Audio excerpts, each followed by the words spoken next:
that seems to be going wrong. Sir Percy, thank you very much. That's all from Sky World News for the moment. The National Geographic is so far. Fancy a visit to Fawcett Circus? Here's your chance to win a family ticket or a trip to the... Without the trainer being one of them. How come the 49ers can't find anyone who can tackle like that? There is land stretching out as far as the eye can see. But still not enough room to keep these three from slamming into each other. Now, what could be safer than the peace that comes from the pleasant activity of grooming a kitty?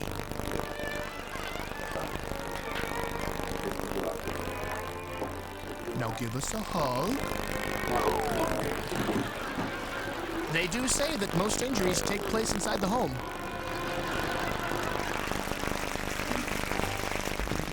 After the Air Bud movies became a money-making franchise, everyone wanted to make their dog a sports superstar. Why couldn't their dog be the next Air Bud?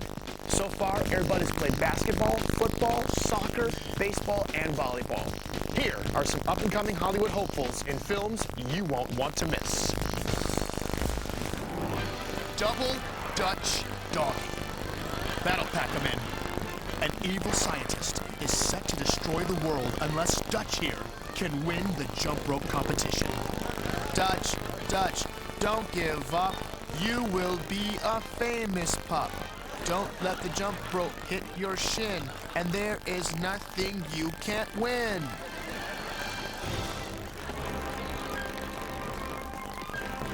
You'll believe a dog can do anything after seeing Boomer find the holes with his teeth and then pick up a 17-pound bowling ball in Boomer Brunswick Bumps the Bucket.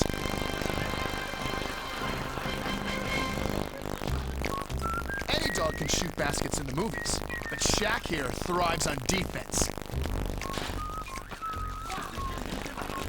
Look at him crash the boards.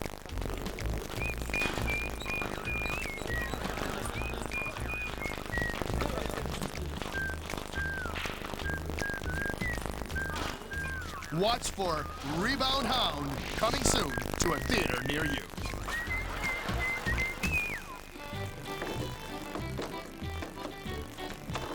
This German Shepherd caddy gets his chance to hit the links and win the tournament for his ailing master in the sure-to-be a classic, Dog Leg Right.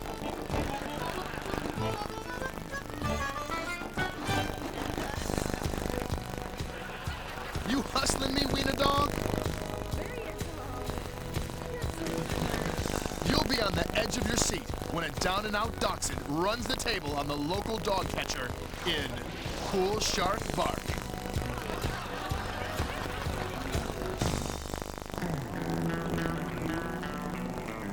It's the annual owner dog jet ski race. Lifeguard Butch didn't have a doggy. Bingo didn't have a home. Can these two loners come together to win the race and form a family all at the same time? You won't want to miss Stray Watch.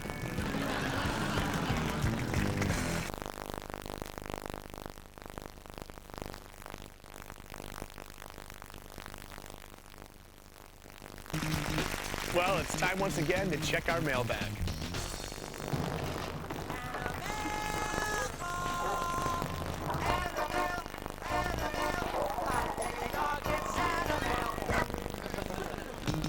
Here's one that reads, Dear Keegan-Michael, the other day I got a piece of roast beef stuck in my teeth and had to get it out with dental floss. I started wondering what dogs use for dental floss when they get stuff stuck in their teeth. So, Keegan, what do you think? Diane Marsh, Broken Toe, Oklahoma. Oh, Diane, I hate it when food gets caught in my teeth. You're right, though. Dogs don't have dental floss.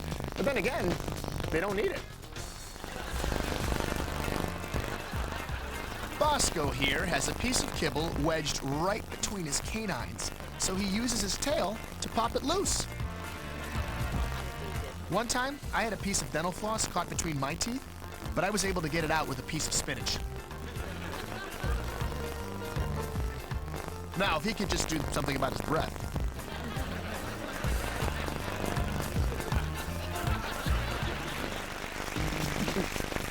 love watching sports on television. I love the competition, the strategy, the endurance, the jostling for position. And that's just getting the remote from my wife. If she had her way, it would be home makeover shows 24/7. Here are some cats enjoying their favorite televised sport.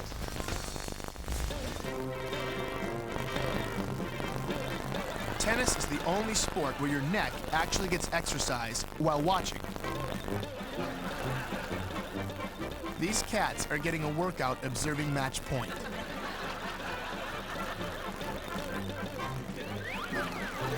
It seems like the rally will never end. And I hope it never does.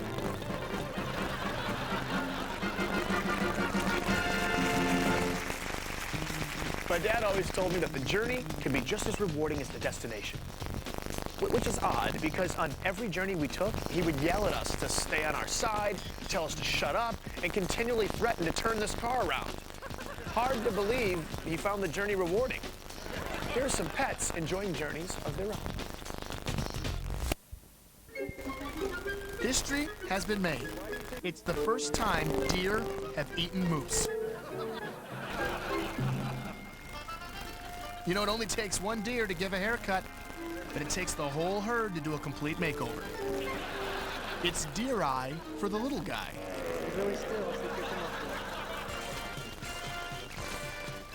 Good team members know their responsibilities.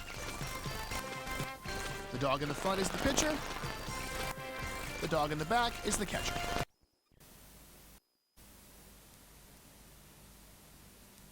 To an independent force or even to the press. Of course, the major one that everybody looks on is the one with Edward, Prince of Wales. He came here several times, incognito sometimes, and I am sure that if I could get the fields and the grounds to talk, they could tell me something about the frolicking that has gone on within the grounds of Warwick Castle. But there was another side to Daisy. She was an aristocrat with a social conscience and joined the Labour Party in 1904. Janet's discovered an original pamphlet with part of Daisy's electoral address from when she stood for Parliament in 1924. Daisy had several mishaps on her way to socialism. In 1895, she gave this magnificent party, the Powder Ball. She gave it for two reasons. One, she wanted her friends to have a wonderful evening, and two, to employ the local people so that they had work, they were in work. And so just imagine her amazement the following morning when the papers arrived and it accused her of living off another planet. Daisy's motives had been misunderstood, and furious she confronted the newspaper's editor in his office. He then has to sit her down and explain to her the true meaning of socialism is not charity. Janet's learnt a lot about Daisy, but she's still hungry for more. I've just had a telephone call from Caroline, who is Daisy's great-granddaughter, and apparently she has some photographs of Daisy and 4 generations of the family that apparently I've never seen before. It's going to add to the picture in my mind, which will help me with my book, hopefully.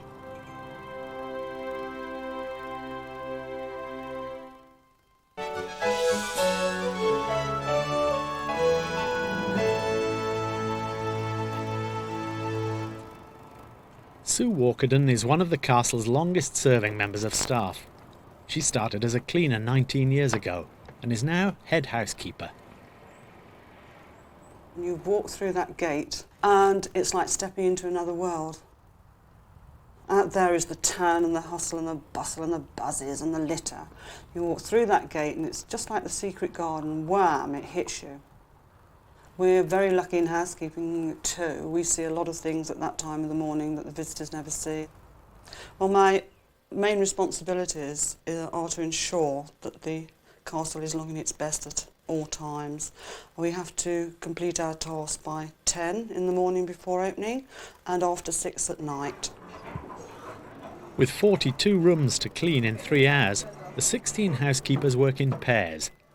Every week they hoover up 13 bags of dirt and dust. Instead of modern polishes, beeswax is used to give a protective coat to the woodwork. My job is to ensure my staff are trained in these areas, and I keep an eye on them and check up and make sure they're doing them. Hello, is there anybody about? Here, in the Kenilworth. Oh, good, found you. Everything okay this morning? Yes, fine. Yes, thank you. Now, I'm going to ask a big favour of you. Oh, yes. Any chance of you two working a bit later this morning? Yes, I think so. OK, see you later then. See you later. All right. Sue's job isn't just about organising the daily dusting of ornate objects. Her responsibilities also take her to the less glamorous corners of the castle. Toilets. Toilets. There we go. Come on in then, Paul. Nice to see you, love. The bulk of my budget is spent on new paper, yeah.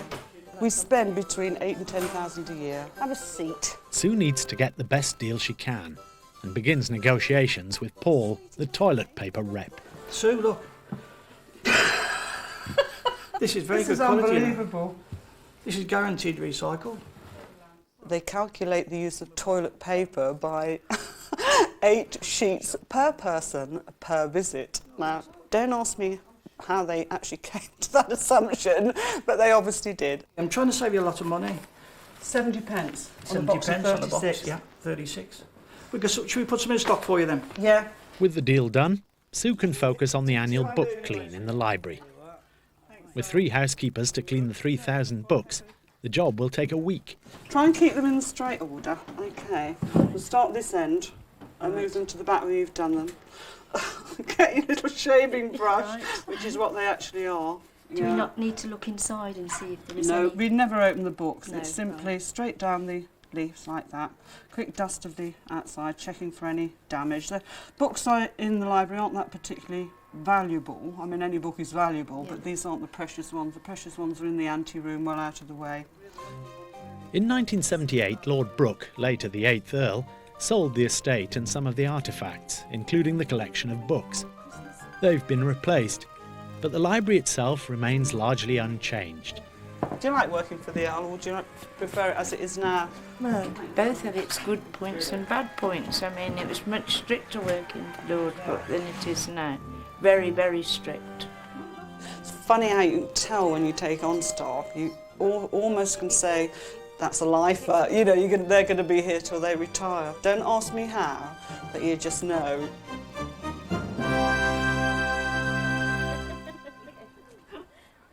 Retirement, however, is a long way off for Matt, who at 24 is a mere sapling. His team are still working their way around the castle walls, getting rid of the weeds that could damage the stonework. After cutting the plants back, the next stage is to use poison. Right, I'm just going to mix up some brushwood killer. Basically, it's just a mix of the brushwood killer and oil to make it go a little bit further. And we paint it onto the stumps of the weeds that we're going to cut off the wall, the nettles, and also the sapling yews. The roots will die back then and just rot off within the cracks of the wall. The curtain wall not only provided defensive positions around the perimeter, but would also have supported lean-to buildings for the castle's garrison. As the castle's purpose changed in the 17th century from defended stronghold to baronial estate, there was no need for a permanent garrison to be housed. The wooden living quarters were pulled down, but traces of the structures can still be seen. You can pick out distinct archaeological features, stones which fill in sockets where roof timbers and floor timbers were once bedded. You can also see fireplaces. And it's terribly important that when we're repairing the walls, all this archaeological evidence is respected and retained, and we try to do that. With no news from his wife, Ben turns his attention to encouraging Matt to overcome his fear of ladders. Matt's going for it. Come on, Matt. You can do it. He's ladder shy, I think. Hey, at least he's done it, though. Good man. Can't get out, I'm stuck. Tea breaking it. Should we go? Yeah. I'll see you later, Matt. Matt makes it back down the ladder safely, and the weeding is finished until nature takes another hold on the stonework. In the gardens, Caroline, the great-granddaughter of Daisy, 5th Countess of Warwick, has come to see Janet. She's brought along mementos of her grandmother, including photographs and visitors' books, which Janet hasn't seen before. They include the signatures of 2 of Queen Victoria's sons. Leopold, this is February 83. Well, of course, you know, Queen 1883. Victoria had Leopold all set to marry Daisy, That's but right. neither Yeah. of them. Yeah. That's how she met the Earl, through Leopold. And here we have Albert Edward, December 1889. That's wonderful, Caroline, because, I mean, that actually, the dates of that tie up with Edward's relationship with your great-grandmother. Yeah. Yes, because we have in another actual one. fact, I'm in 89 and it lasted for about 7 years, 8 years, something like that. Close, although it lasted. But their friendship for life. went on for a lifetime. This here is a later one. Let me go into politics. See how some of the signatures get rather smaller. Of Winston Churchill You here. can't believe that, of Winston Churchill, when you think that this man, you know, changed the world in his own Yes, way, and yeah. yet he's got such a small signature. Yeah, for some reason she sort of started the book this way and then went the other. Oh, that's I don't know. Daisy Don't- for you. There you go. Yours for the revolution. What's for the revolution? Absolutely. September the 5th. 1924. It's wonderful. It's wonderful. Because, of course, that must have been just after she had stood for Parliament, you see. Yes. But it's the family pictures showing the generations following Daisy that Janet's particularly excited about. I've got some more photographs here to show you. Really? Yes. Ones that I haven't seen. More that you haven't seen. This is Goes on Christmas and on and on. has come early for me. I know. This is Maynard, her second son, or their second son, who was my grandfather. I just never imagined him like that because, of course, I've only ever seen him when he was a small child. Yeah, yeah. And then that's my mother.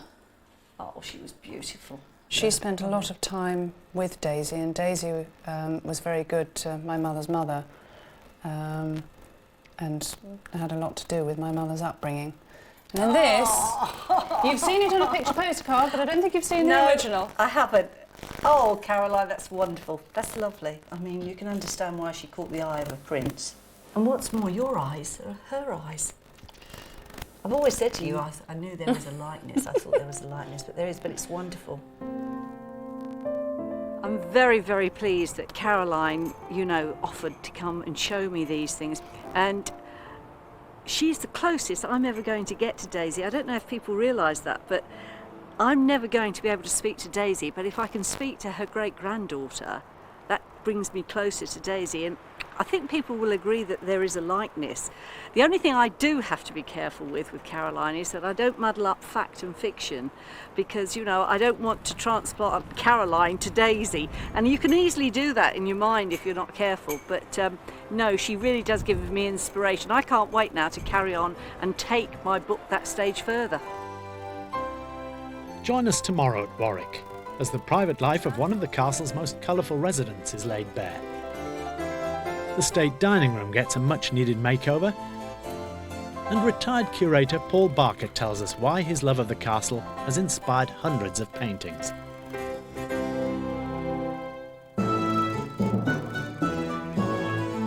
Every stately home has its ghosts, and there's a colourful Channel 4 booklet that delves into the colourful past of the house's historical inhabitants. Send a cheque for £4 payable to Channel 4 to Great Estates 2, PO Box 4000, Manchester M60 3LL. And to enter the Great Estates competition, send a self-addressed envelope to the same address. Next, 15 to 1. She shouldn't have been doing all this, but because she loved everyone, she was going around doing all this work, and that made everybody love her, because she's someone like, I don't know if it's like God has sent her to do all these things. Eunice, can I turn to you? I know you originate from Accra.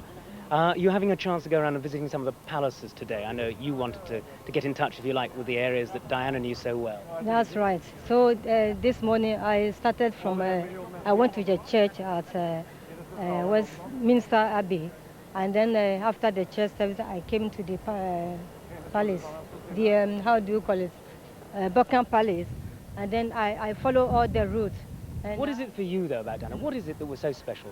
Sorry, if I hand back immediately to Trevor.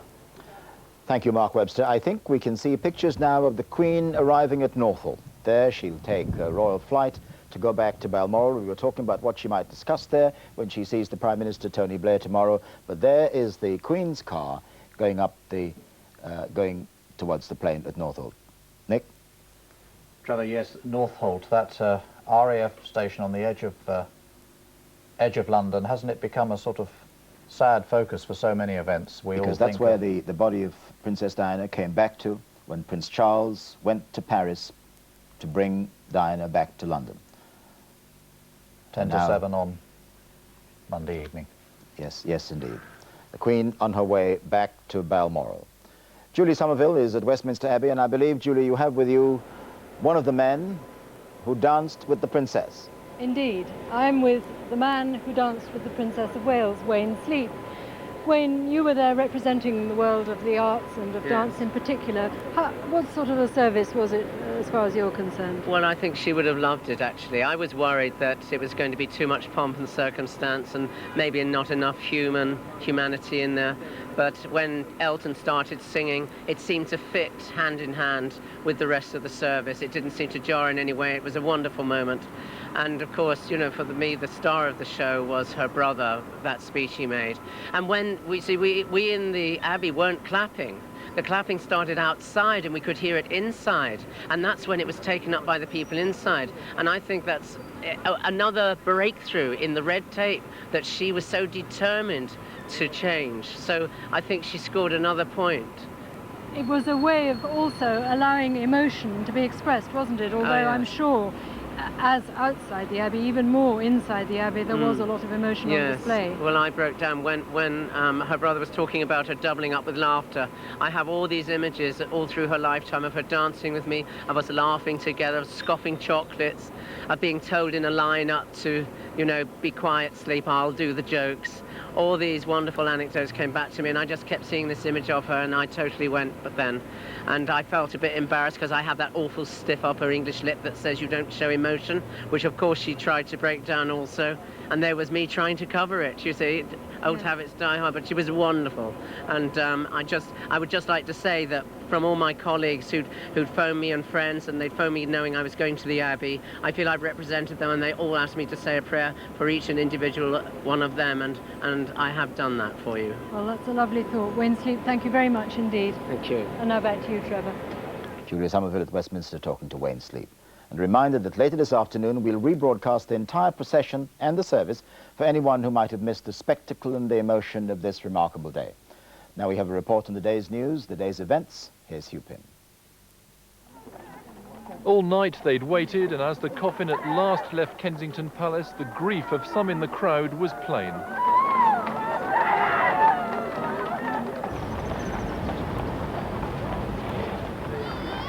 The coffin borne on the gun carriage of the Royal Horse Artillery, the bearer party from the Welsh Guards. Thousands packing every inch of this extended route. But apart from the sound of the horses' hooves, the procession was watched in almost total silence. At Westminster Abbey, those invited to the funeral were arriving from the world of entertainment: Tom Cruise, Tom Hanks and Steven Spielberg. From the world of politics, Lady Thatcher among former Prime Ministers, and Hillary Clinton.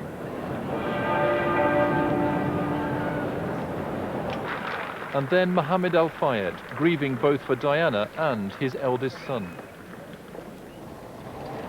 As the cortege neared Buckingham Palace, the Queen, Princess Margaret and other members of the royal family waited and watched. And then the most poignant of moments, the two young princes would be joining the procession for its final stage.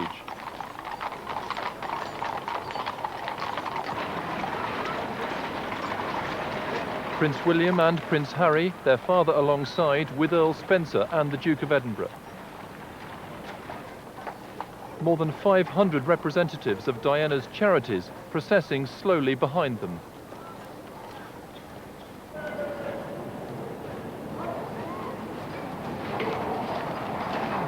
And as they moved through from Horse Guards Parade to Whitehall, there was a touch of reassurance for Prince Harry from his uncle.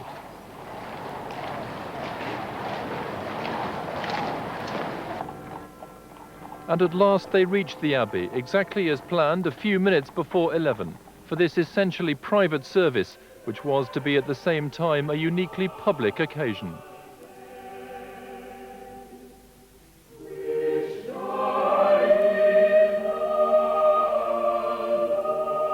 No fanfares, no trumpets and drums, but a mix of traditional and popular, chosen to reflect the character and spirit of Diana. Goodbye, English rose. May you ever grow in our hearts. You were the great place to set where lives were torn apart.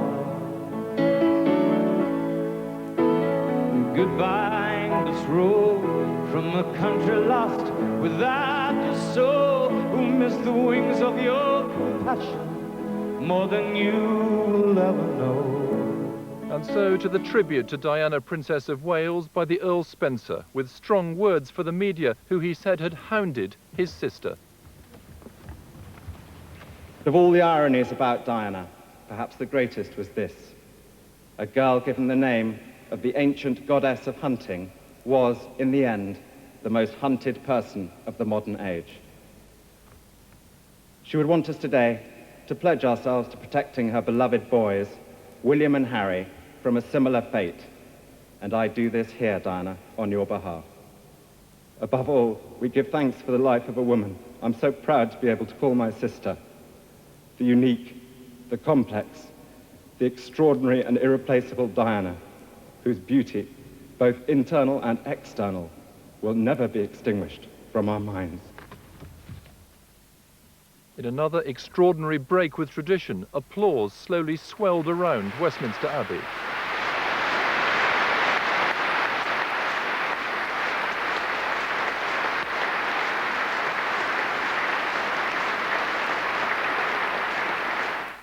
Finally, the minute's silence.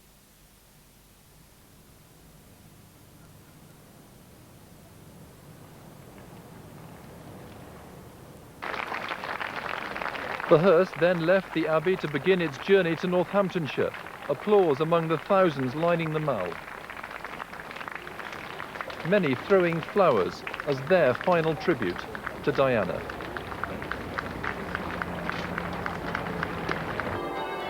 Back at the Abbey, the hundreds of mourners were left to look again at the sea of flowers and tributes. The hearse moving on up its carefully planned route through North London. Ordinary shopping streets where scenes like this would never have been dreamed of. Crowds again, all along the way.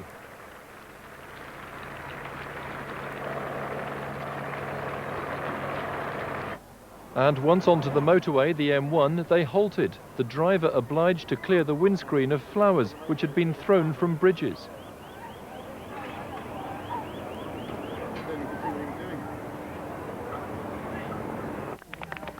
Prince Charles, meanwhile, had arrived in Northampton after travelling by rail from London. With him, his sons and members of the Spencer family, as they prepared for the last stage of the journey to Althorpe, Diana's final resting place. And she was very, very interested in how this was going to be done on a false leg. And she got to the end and said, "You must be completely barking mad," which some people might say is true. But she then said, "When you've finished it and you've got to the end, come and tell us all about it," which was a tremendous vote of confidence, which I think shows again the ability that she had to inspire people, which was tremendous. As indeed reflected by the incredibly varied sort of people who were in the Abbey today. And also the nature of the service. And I was going to ask you, what were the highlights, the moments that will really always live on in your memory of that service? Yeah, I certainly wouldn't call myself an emotional person, but there were some moments that to me were really incredible. I mean, how Elton John managed to get through Candle in the Wind without crying is amazing, because I think he's about the only person that did. The other thing I felt... I'm sorry, although they said they wouldn't do it, just to, again, we have to stop there. And here we are in Northamptonshire again. This is the village of Duston, where we heard from some villagers a little earlier.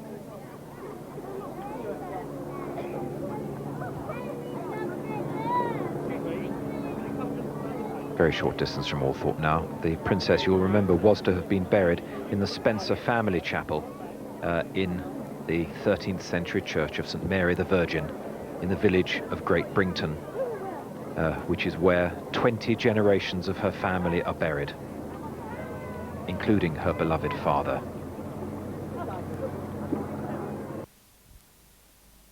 The name's Scoop, Mickey Scoop.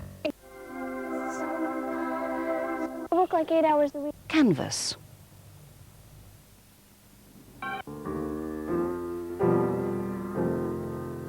Allons, adieu. Nous sommes de grands amis. Oui, oui. Qu'ils m'écrivent. Saint-Homme. Vous me direz plus tard, maintenant je ne puis. Saint-Homme, quel...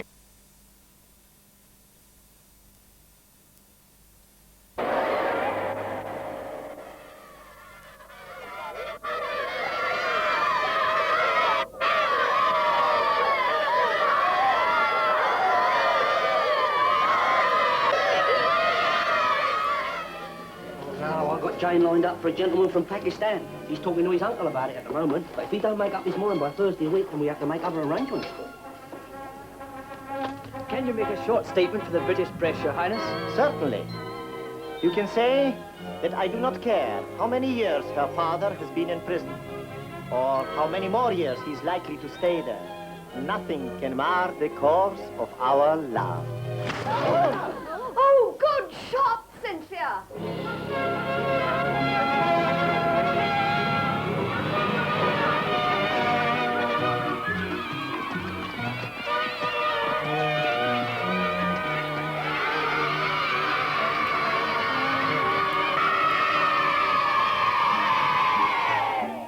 Welcome home, girls. Welcome to you, Miss Britton. Thank you, girls. Now, girls, this is my new teaching staff. I've recruited them from the resort, where I've been spending my vacation. And this here is Mr. Morshead from the insurance company. He has just given me this check for your reward. Part of it will go to paying your back school fees, but the rest, you can be sure, will be devoted to a really deserving cause.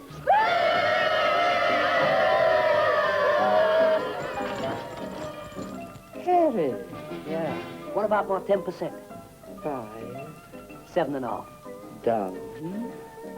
See you later, educator.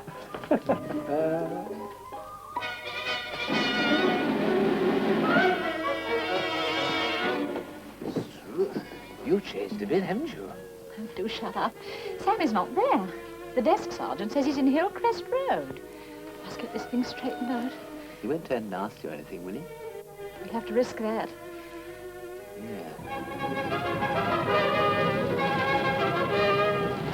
There he is. Sammy, back on the beat. He's reduced to the ranks. Oh, not your fault, Goldie. Oh, it is. You don't know. Rummy, I can't leave him alone in the street on the beat. Why not? Because I must stand by him in his hour of trial. It's the only decent thing to do. Well, I'm blowed. But I'll always remember you, Rummy. I want you to know that. And I'll never forget that night in Florence. I should jolly well think not. Oh, don't make it more difficult for me. Please, please forgive me. I feel so rotten. I feel an absolute Charlie. Sammy!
You're the lesson to.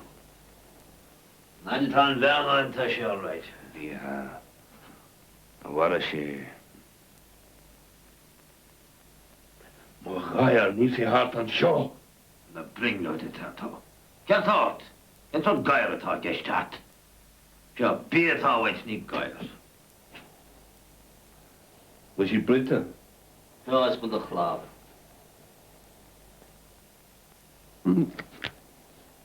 Ik zei laat, Britje.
Hey, Kalo!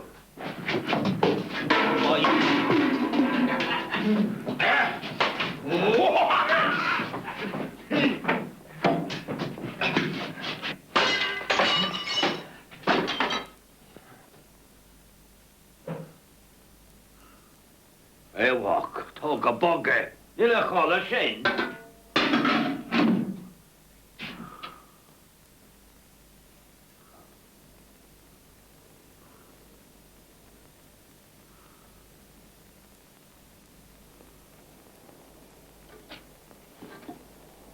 Hey! Yeah, sure.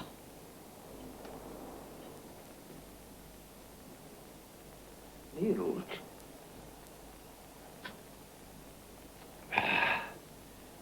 Fucking bridge agus 44. Bela mai.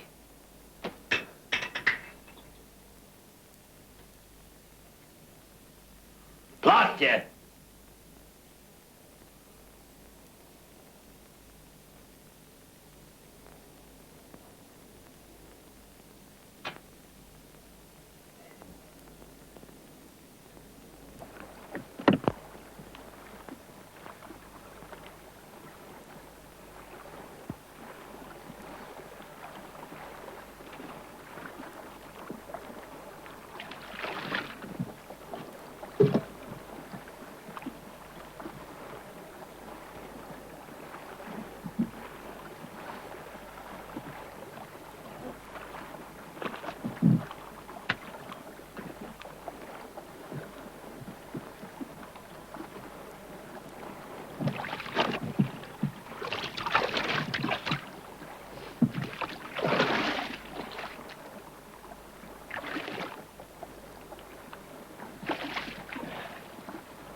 Kill the hole. Call a potje. Ta diolch hanner pen. Dis in de doos.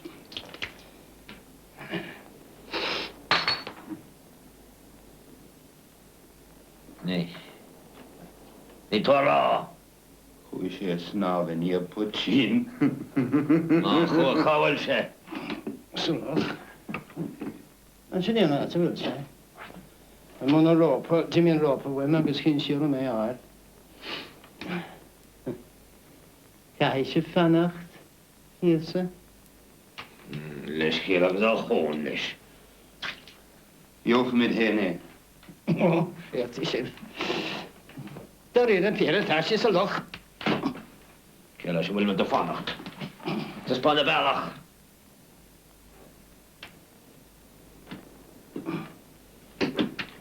Kindje. Er is voor hier aan een moksje.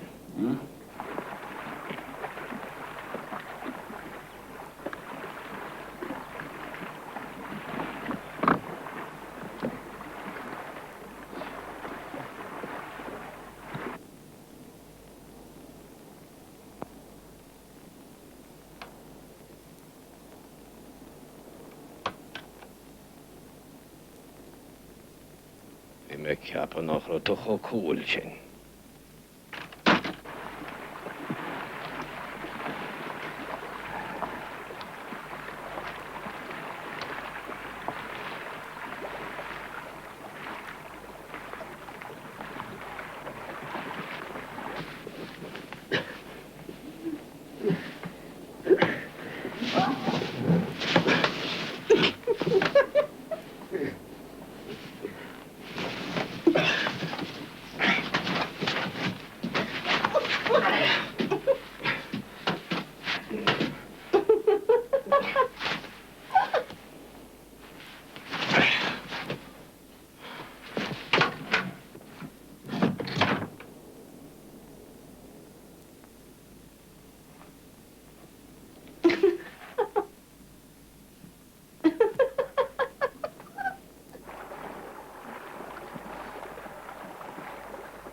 Café shop.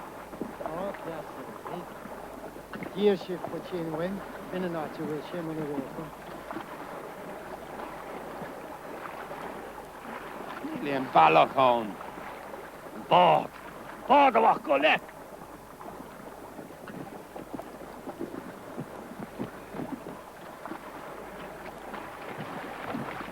A good job,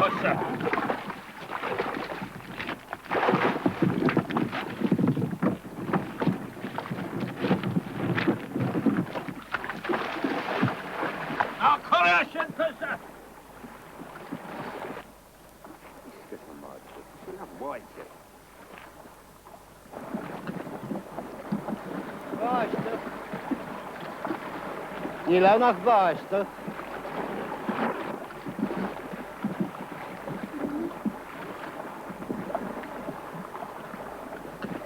Hier al een baas te gereden.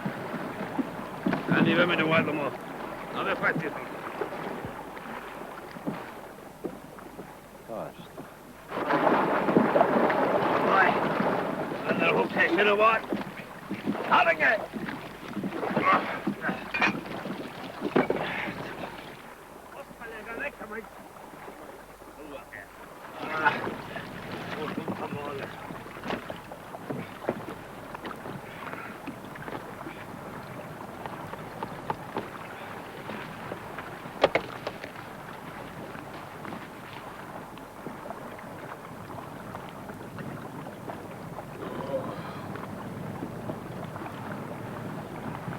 Ja, dan wacht dan. Je vertoon is heel wacht.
Close on 1,500 years ago, I might have been one of Finbarr's company of monks emerging from a cell something like that into the bright morning.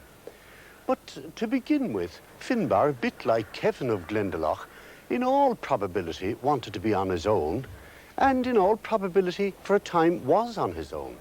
But whatever was the ambience, whatever was the extraordinary attractiveness of these places at that time, word got out about them, and other people of like mind gathered here to be with Finbarr. And so began his first foundation, the monastery of Gugambara.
How extraordinary. What? I've just remembered. It was exactly like this the day I first met her again. And it's exactly a year ago. I was looking out of the window at the rain, only it wasn't this window. It was Darlington's in the Fulham Road. I'd been doing some shopping and I was waiting for my change and staring out of the window at the rain. When suddenly, there was Leonora. Mrs. Vale, madam. Leonora, lost. I would have been here sooner, but I got held up with the traffic. It was awful. Never mind, you're here now. I suppose it's no use saying I'm sorry, is it? I hope you know how much I hate myself. I think you'd better go in right away. He's been asking for you. Yes. Tim, would you take her? Of course.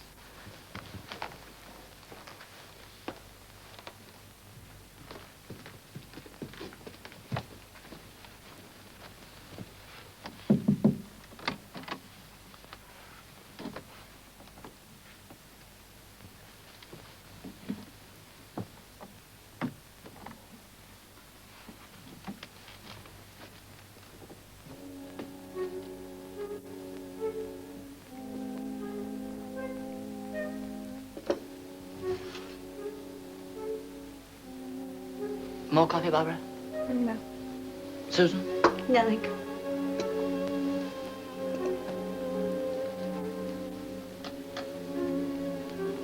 Do sit down, my dear. I'm all right. I like wandering. I believe it stopped raining. It's too much of a good thing, it is, really. I have an awful feeling I'm making it all much worse for you. Don't be so foolish. I wonder if... But don't wonder anything. It's better not. Don't snap at Susan, Tim. It's beastly of you. I'm sorry, Susan. I didn't mean it. I didn't even hear. Oh, I wish she'd come out now. I wish to God she'd come out. Oh, she will in a minute. A minute. She's been in there nearly an hour. It's no use. I must find out what's happening.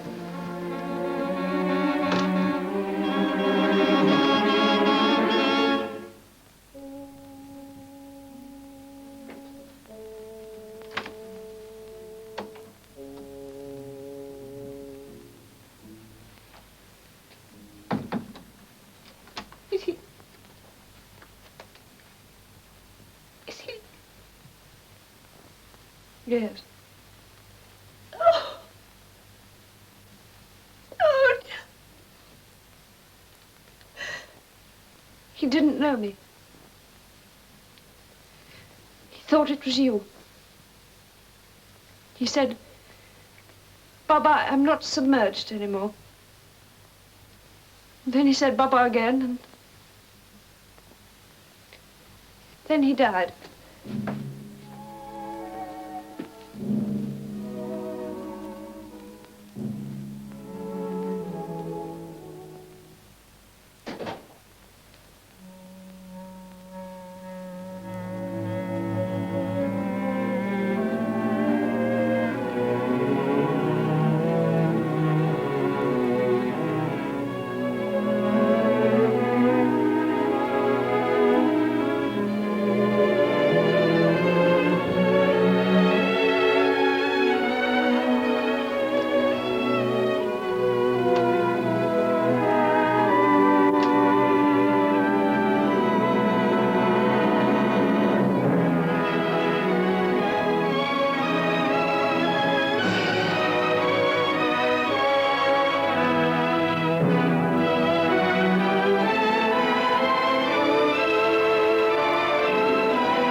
Amazing things happen high in the Rockies.